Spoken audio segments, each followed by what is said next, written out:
since his indictment. A moment ago, Comey's daughter, Maureen, walked into the court alongside others to support her father. The DOJ claims Comey lied to Congress during testimony about Russia's possible involvement in the 2016 election. Comey says that's not true, and he is ready to fight the charges. Moments ago, Deputy Attorney General Todd Blanche spoke ahead of Comey's arraignment and whether he could face more charges. He's being treated exactly like every other individual in his position. Whether there'll be more charges, I can tell you this: we are not worried about the political blowback, if any. Let's go now to News Nation's Tom Dempsey live outside of the courthouse this morning. Tom, what's the scene like right now, and what do we know about today's proceedings? Hey, Marty. Well, look, actually, those doors opened to the courthouse in the last hour. Lots of spectators, lots of media here to cover this, and we might actually see former FBI Director James Comey enter through those. And as far as a preview of all this, we are expecting Comey to plead not guilty to the charges against him. But here's the thing. He does face the possibility of spending years behind bars if he gets convicted in this case. As you said, Marty, News Nation had a camera that actually captured Comey's family members not only waiting in line but entering the courthouse earlier this morning. Comey faces charges of making a false statement to Congress and obstruction of justice. And for our viewers at home, this all stems from testimony Comey gave back in 2020 in front of the Senate Judiciary Committee about the FBI's handling of the investigation into alleged Russian collusion with the Trump campaign during the 2016 presidential election. Prosecutors claim Comey lied about authorizing leaks to reporters, but Comey insists he did not. President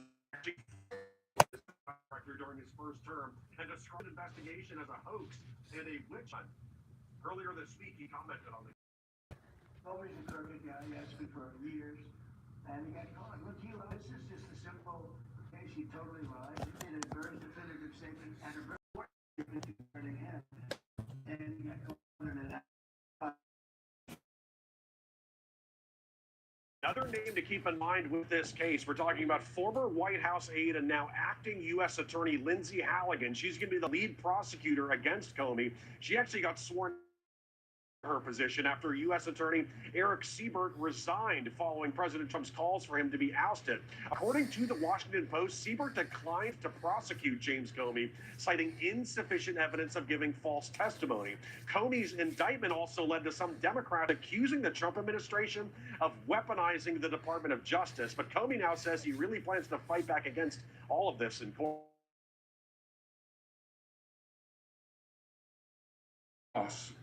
To standing up to Donald Trump. But we couldn't imagine ourselves living any other way. We will not live on our knees. Marty, this arraignment kicks off at 10 a.m. Eastern time. If you look behind me, you can actually see a media scrum, looks like around this car right now. If we have a live camera up to our booth, if we can take that up right now to the ceiling, looks like they're maybe scattering now. But that's sort of the scene. A lot of media here, a lot of spectators that are at the scene right here. A lot of people are going to be watching this case, Marty. And News Nation actually has a full team, not only outside the courthouse, but inside the courtroom when this arraignment kicks off at 10 a.m. Eastern time here in Alexandria, Virginia, Marty.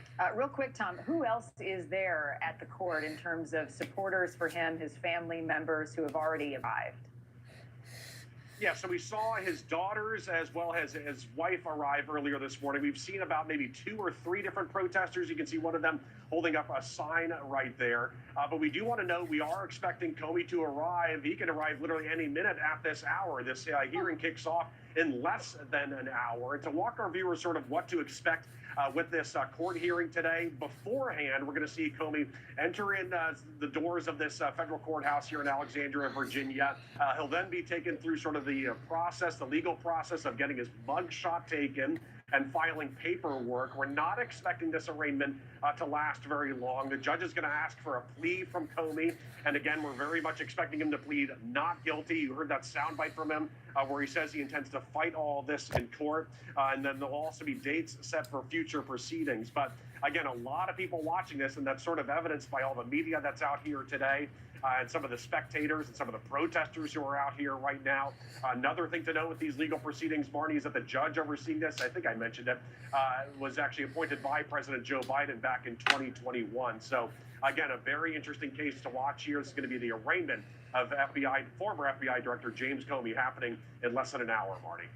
All right, Tom Dempsey, thank you. In the Middle East, Hamas reportedly handing over a list of Israeli hostages and Palestinian prisoners to be released for a swap deal. U.S. Special Envoy Steve Witkoff and President Trump's son-in-law, Jared Kushner, will be joining the negotiations in Egypt today. President Trump saying he is optimistic. Included in the president's Gaza peace deal, the withdrawal of Israeli forces from Gaza, swapping Israeli hostages and Palestinian prisoners. It also calls for Hamas to disarm and for international committees to govern Gaza, a point Hamas has not yet accepted. Israel believes around 20 of the 48 hostages are still alive. The Gaza Health Ministry reporting roughly 11% of Gaza's population has been killed or injured. As Gaza peace talks are underway, News Nation got an exclusive on-the-ground look inside Gaza, taking a closer look at the humanitarian efforts underway. News Nation's Robert Sherman had that opportunity to go in there and see for himself what's going on. He joins us now live with the latest. Robert, good morning to you. Yeah, hey, good morning to you, Marnie. Well, as these negotiations take place in Egypt, such an important element for many of the Arab nations around the region is the humanitarian situation inside of Gaza. We went into the southern portion of the enclave today to see this for our first hand.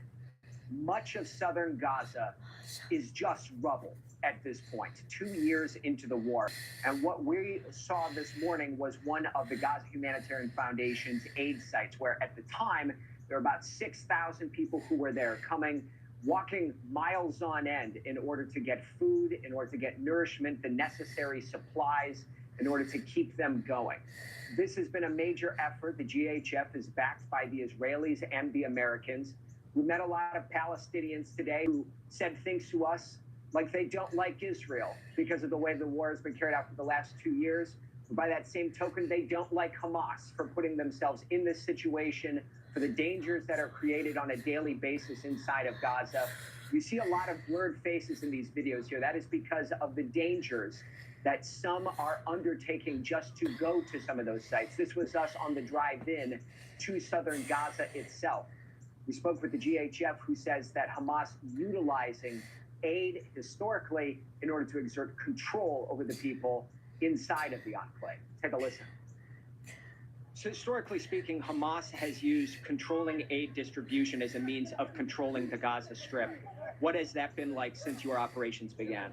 Sure. So our mission at GHF is to feed people in a way that Hamas or anyone else cannot steal, divert, or lose our aid. We have had zero diversion. We put our aid directly into the hands of the Gazans who need it.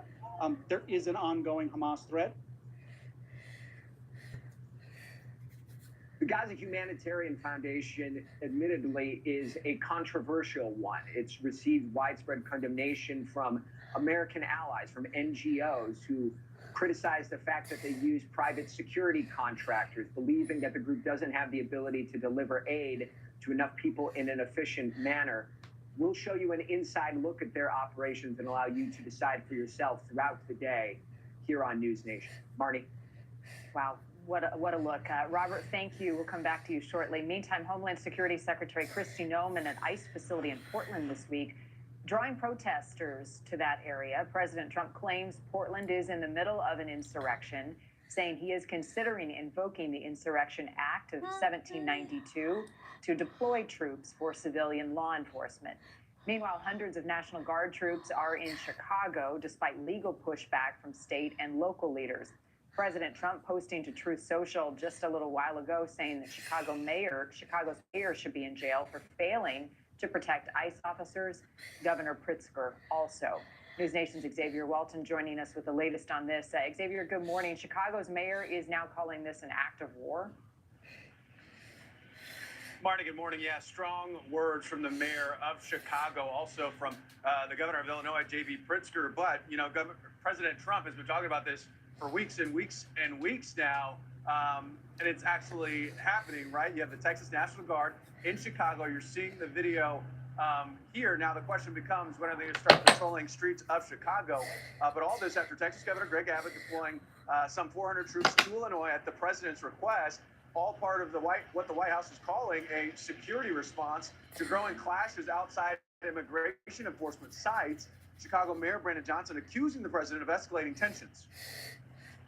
Donald Trump declared war on Chicago. What the Trump administration is doing is intentionally fomenting chaos. This president doesn't respect the rule of law, and he certainly doesn't respect working people. I'm using every single tool that's available to me to make sure that we protect people. So the president says the Guard is there to protect ICE facilities after scenes like this one here from over the weekend, where protests appear to be turning violent. Illinois Governor J.B. Pritzker calling the deployment unlawful and dangerous. FBI Director Kash Patel also in Chicago saying on X, Chicago will be saved and that the Bureau will continue to crush violent crime there. In Washington, Illinois Senator Dick Durbin pressing Attorney General Pam Bondi during testimony yesterday, asking, why Texas troops are being deployed to another state. They're going to transfer Texas National Guard units to the state of Illinois. What's the rationale for that? I wish you loved Chicago as much as you hate President Trump. If you're not going to protect your citizens, President Trump will.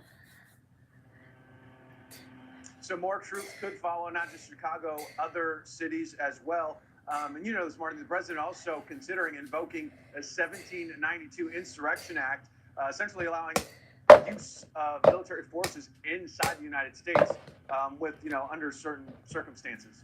Yeah, not just Chicago, but Portland. There was also this troubling allegation. What's the latest on an alleged gang leader, Xavier, accused of putting out a bounty on the Border Patrol commander working in Chicago?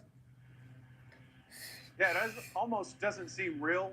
Sounds something like out of a movie, but we're talking about a suspected high-ranking member of a Chicago gang, Juan Espinosa Martinez, in federal custody, facing federal charges. Here are some pictures of him. But essentially, what the Mexican national accused of putting a hit out on Border Patrol Commander Gregory Bovino. Investigators say Martinez posted a Snapchat message, you see it here, promising $2,000 for information and then $10,000 if you take him down. So Martinez now in federal custody. As for the troops, they are expected to begin patrolling Chicago streets as early as today, amid a growing firestorm and questions on whether or not, Marnie, is this even legal to begin with, as you see those Texas National Guard there just outside of Chicago and Elwood. Yeah, and a busy weekend in Chicago. The marathon is this weekend. All right, Xavier, thank you. On Capitol Hill, the stakes in the government shutdown have just gotten higher. Speaker Johnson will be giving an update soon. Right now, thousands of furloughed workers are wondering whether or not they will get back pay. The new White House memo indicating compensation is not guaranteed. And though President Trump says there has been progress towards a deal, Republicans and Democrats remain far apart. News Nation's Libby Dean joining us now from the White House. Libby, good morning to you. What's the latest there? Good morning, Marnie. Another day of the government being shut down, and President Trump is putting pressure on Senate Democrats, warning there is no guaranteed back pay for those federal workers during this government shutdown. That's all according to a White House memo. Now, that move would impact some 750,000 furloughed employees. But the president, he seemed to soften his tone when he was asked about this memo yesterday. The Democrats have put a lot of people in great risk and jeopardy, but it really depends on who you're talking about. But for the most part, we're going to take care of our people.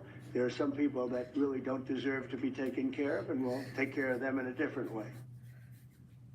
Worth noting here, President Trump signed a law in 2019 that guarantees that back pay for federal workers after a shutdown on Tuesday. The president saying he follows the law always. Now, Speaker Johnson says he would like to see furloughed workers get paid, but says the memo should, quote, turn up the urgency for Democrats to do the right thing. And Democrats, for their part, blasting the administration over the memo, saying no pay for furloughed workers is against the law. And they also, of course, blame Senate Republicans for the shutdown. Let's take a listen. When I was majority leader, we had 13 different CRs. Ask yourself, why was none shut down? Because I sat down with Republicans and negotiated. As for what we're tracking in Washington today, the Senate expects to hold another vote later this morning where they could potentially fund the government. That's what they're going to be voting on. But of course, another day of the government being shut down here in Washington, Marnie. Yeah, a lot of uncertainty. Libby, so what is the Trump administration doing right now to fund certain programs and make sure that service members, for example, don't miss a paycheck? Yeah, this is the big question, Marnie, what the Trump administration is going to do, what action they're going to take. And the House Speaker says he's open to passing this legislation that would ensure members of the military get a paycheck during this government shutdown. That would have, of course, have to be resolved by Monday.